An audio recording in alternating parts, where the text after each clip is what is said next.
Hi, friends. Deborah Morrison here. Of course, I'm a 42-year experienced, boots on the ground, certified financial planner. Yes, I am.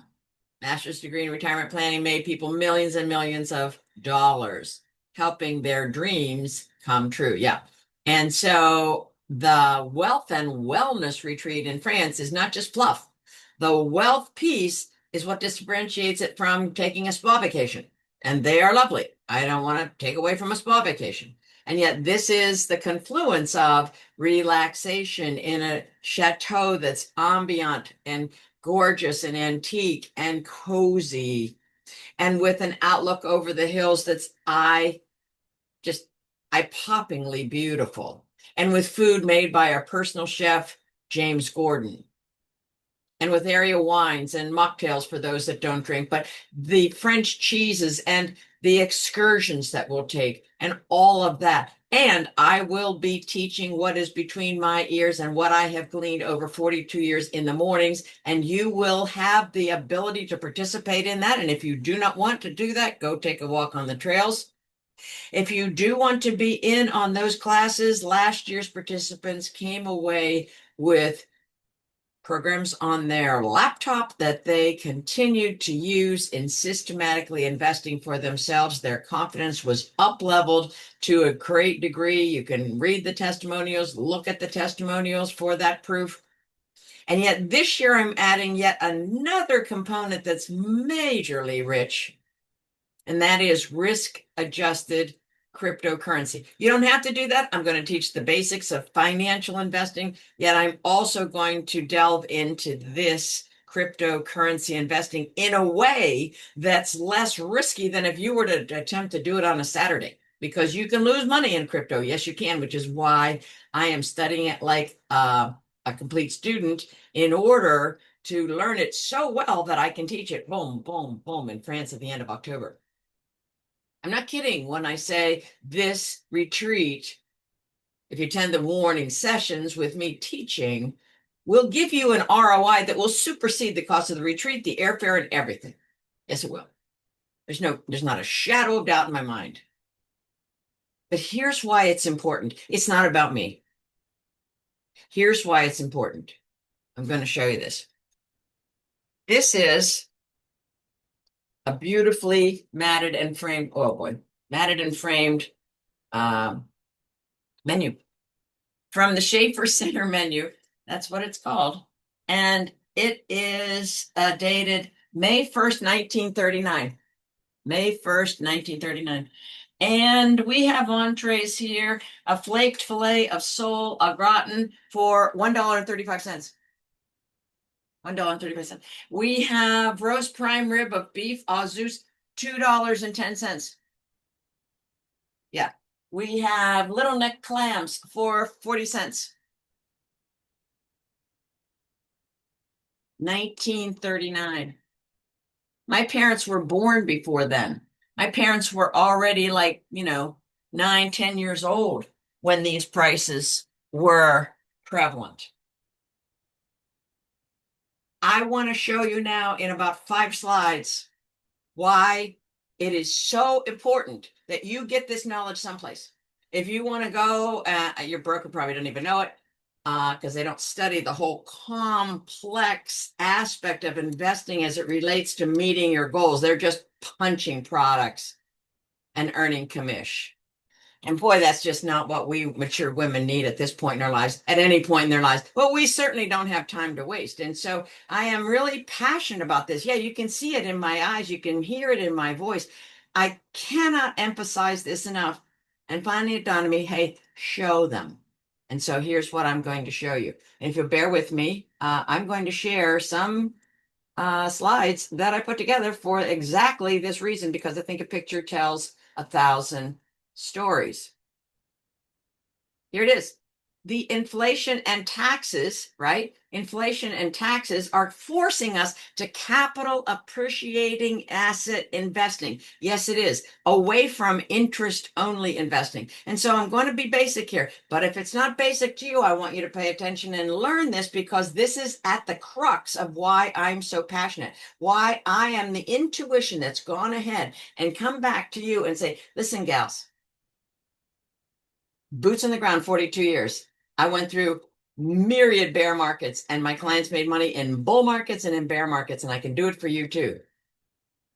So we cannot discount the wisdom of being through bull and bear markets because it's absolutely interwoven into my being.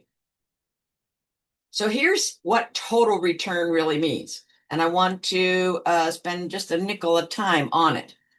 We can talk about rental real estate. A lot of people like rental real estate. And then people say, oh, I like to buy a piece of raw land. Typically, this is a longer term investment. Or I have my CDs because they're safe and I like them. So we are looking at the two components of total return being principal or the capital that we're putting in. So if you bought your principal residence, for example, you put in a down payment and whatnot, and then the interest, I shouldn't have used the principal residence. You bought a piece of rental real estate and you put in capital to buy it, let's say $1 million, whatever. And then you're going to get rental income on top of that. And so I've depicted this. The principal or the capital, the underlying growth or lack thereon is one component of total return. The interest return, if there is one, it also could be called dividend return or rent. That gets smushed on top of the capital appreciation in order to give you the total return. It's important distinction to make. So if you need or want rental income or dividend income, then you ought not to buy raw land. No, you ought not to, because you're not going to get any. So the rental real estate will give you a rental income on average 3 to 5%. Believe me, I Googled this stuff. Don't get caught up on whether my number should be 4 to 6. The principle is the same. We're going to have underlying growth of our capital on average 3 to 5% a year. And we're going to have rental income on average 3 to 5% a year on rental real estate. With me? And then we simply add up. 3 and 3 make 6, 5 and 5 make 10. We're going to have a total return of somewhere between 6 and 10%. Let's say instead our twin sister bought raw land for the same $1 million. She's going to get principal or capital appreciation on that original $1 million that she spent of somewhere between 2 and 10%. It could be a lot larger if you hold it longer.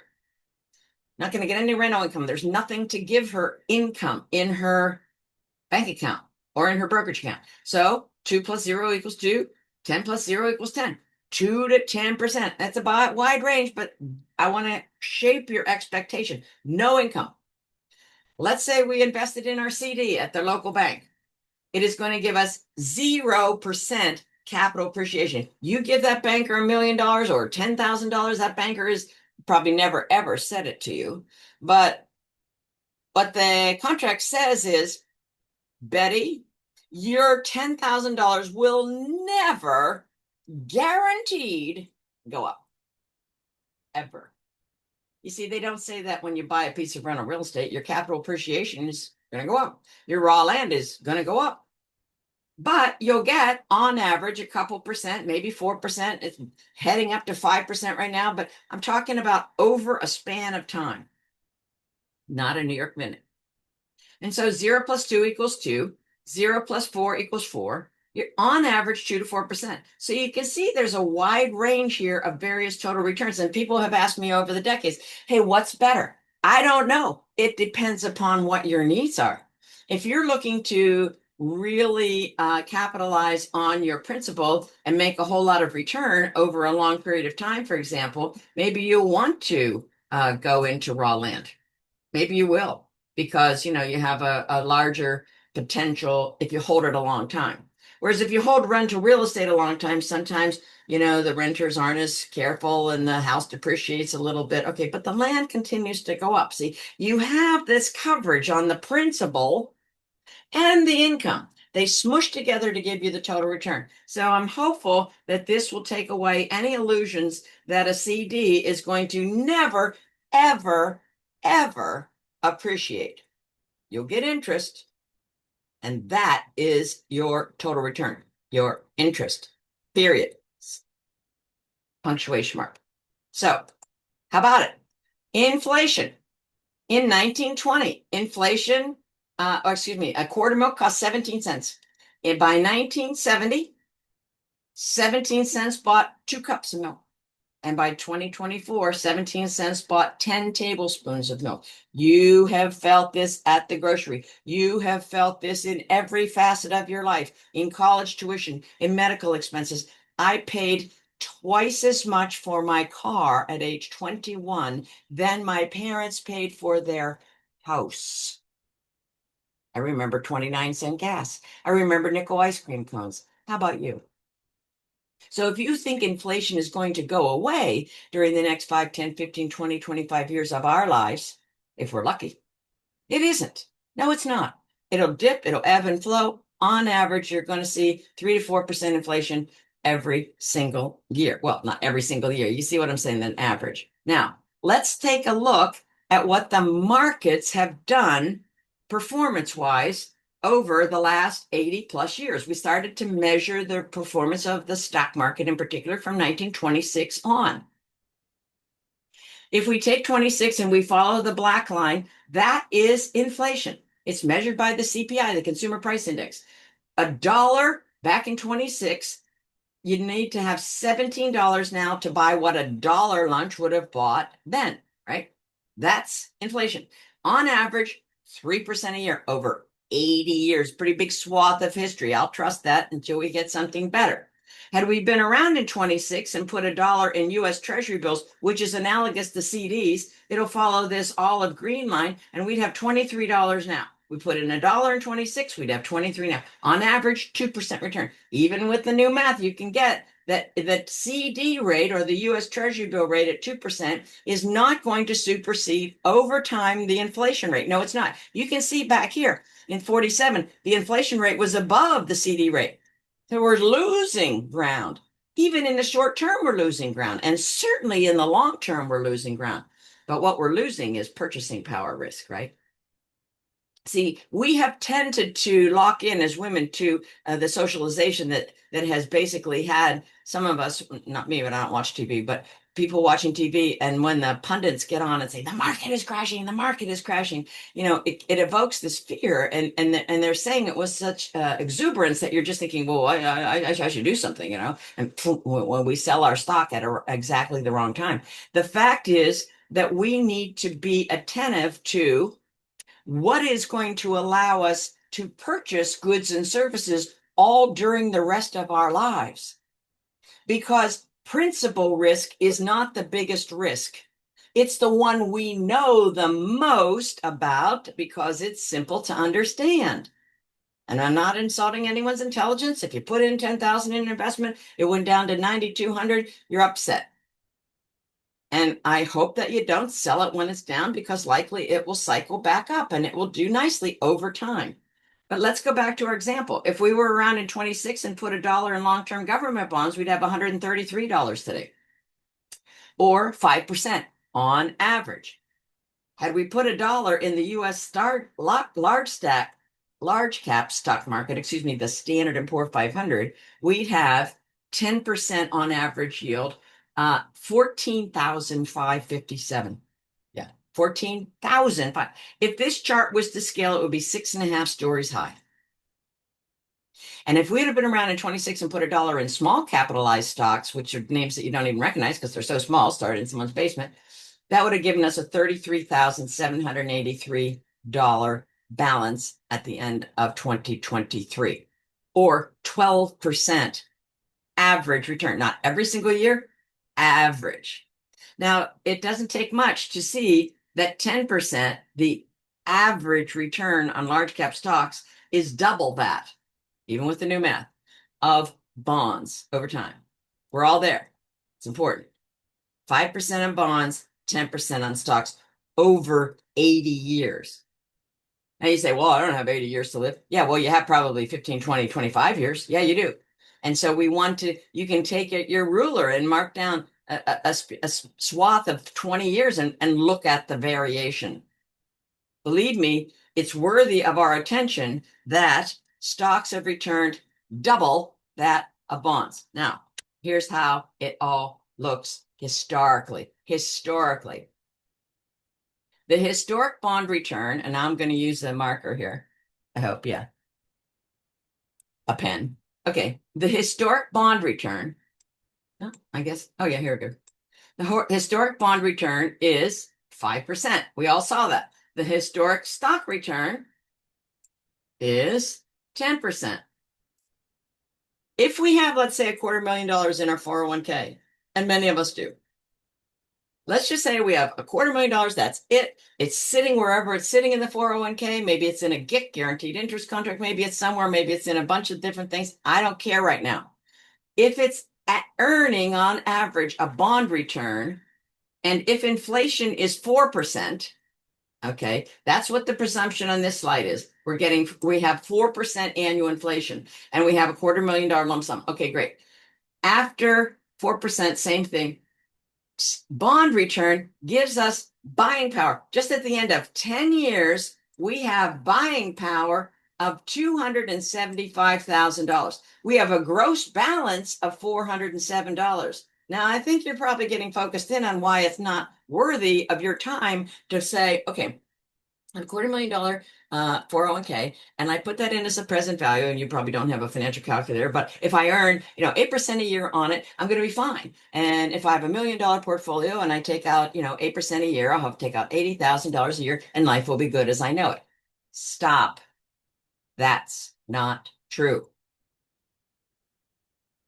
And I'm not saying it to pull rank. I'm saying it so that you won't be surprised at an age that's larger, farther out than you are now. Because if there's a need to tweak our path and our trajectory, we want to do it now. Best time to do it would have been a while ago. But absent that, we want to do it now. So the buying power. So again, both instances, we're going out 10 years, right? We're all there. We're investing for 10 years. It's my little mouse. We're investing for 10 years. We're investing for 10 years. This is the buying power if we get bond-like returns in the future. And I don't know what we'll get in the future. Nobody does. But here is the buying power of if we get stock market returns, 10%. The difference is 162,000, call it $163,000. That's the difference between that, and that. Which would you rather have? Now, don't be sitting here and ruining the fact that, oh my God, I should have done that a long time ago. Now, take responsibility right now. This is why what I'm teaching in France, you will come home with an entirely new mindset about investing, and hopefully one that's going to resemble your reality, because you can complain all you want about what eggs cost and what gas costs when inflation goes up. And yet you can also be judicious to put your investments in investments that at least historically have beaten inflation. Now, you'll notice that this calculator has, I didn't put anything in for taxes. If I put a tax rate in of even 20%, your eyes would go on stems. It would be much more marked than $163,000. This is just over 10 years. Okay, let me go to the next slide. And you can go back and review this. $250,000. Now, let's talk about inflation being 8%, because we had some times where inflation was 8%. Yeah, we did. And so this is, did I lose my mouse? This is presuming an 8%. I think I did. Sorry. There's my pen. So both of these are presuming, dip. Presuming 8%. Oh, heavens to Murgatroyd. Not sure why that's jumping on me. My pen. Okay. Gracious. So I may just talk you through it. So this, where's my little mouse? Little mouse? Okay, so here's my mouse. There it is. So here we have 8% inflation. Same thing, 8% inflation. You know what's different? We're getting bond-like returns here, and we're getting stock-like returns here. And the buying power here is 188,000, and the buying power here is 300,000. 111,728 more, again, with $250,000. So that's the presumption here. $250,000 lump sum. Many of us have it in our 401k. If we're partnered, maybe the two of us have it together, whatever. So 4% on the first slide, 8% inflation on the second slide. And you can go back and review this and take notes as you're doing it. Now let's go to simply saying, okay, let's say you're just little late to the investing game and you're saving $1,000 a month. Here is $1,000 a month. No balance, no annual contribution, just a monthly contribution of $1,000. And inflation is 4%. Both of these numbers presume a 4% inflation rate. But we're getting bond rates, so the total interest that we've earned on here is 30, call it $35,000 versus stock rates, and what we're getting here is 81,000. So it's $31,000 more in gross value, but no, I might have done the purchasing power. Let's see. I hope I did the purchasing power. You see the purchasing power underneath it, 104,707. 136,097.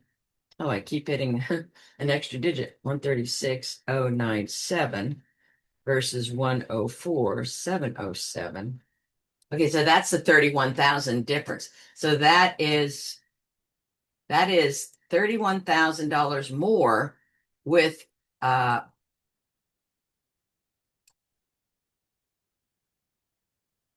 stock-like return. Again, historic stock-like return. So I hope that this has been indicative and illustrative of where the rubber meets the road. Yeah, I'm raised on a farm, right? You're gonna get straight talk from me because I don't want anybody to say, Deborah, why didn't you tell me this? Why didn't you tell us this? Why didn't you inform us about this? We just thought that we needed to be safe with our money because it hurts too much to lose principal. Well, you don't have to lose principal. No, you don't. And I'm very, very much serious when I say this. Unless you're trained in finance, you may not know exactly when the proper time to sell your assets in the stock market are. You may not. And likely, I would put money on the fact that you don't. Okay. And so what has happened in the past that scarred so many people is they sold when the market was down. Then they lament about it. It's horrible. It feels bad. And they lose ground. And often they stay on the sidelines waiting for an ollie ollie entry, like an engraved invitation. It ain't coming. No, it's not. So I hope that this has given you some indication and illustrations, if you will, of the difference in stock market historic returns and bond market historic returns and the insidious effect of purchasing power risk, which is what we feel when inflation eats at our purchasing power. And this is why we can't afford to be in certificates of depreciation for longer term investments. Okay to park some money there for, maybe 1, maybe 2 years, maybe 3 years. But for those medium to long-term goals, like our later years, we want to be in something that has the ability for the capital to go up and the interest to be paid or the dividends to be paid. And that could be commercial real estate. It could be raw land. It could be dividend issuing stocks, and it could be cryptocurrency. Yes, it could be.